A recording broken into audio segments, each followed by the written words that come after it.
మీరు చేసిన ఇంటర్వ్యూలతోని మీరు రాసిన రాతలతోని ఎన్ని కుటుంబాలు క్షోభపడ్డాయో అందరికీ తెలుసు.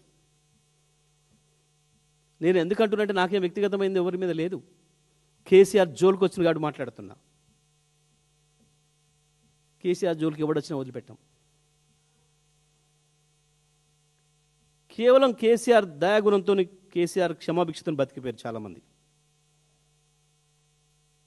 ఒక్కనాడు ఎవడి మీద గింత కక్ష పూరిత ప్రయత్నం చేయలే. మొదటి రోజు నాడు చెప్పిండు మా అందరి క్యాబినెట్లో, మన రాష్ట్రం మనకు కావాల్సింది, మన లక్ష్యం నెరవేరింది, రాష్ట్రం వచ్చింది, మనకి ఎవరు శత్రువులు లేరు.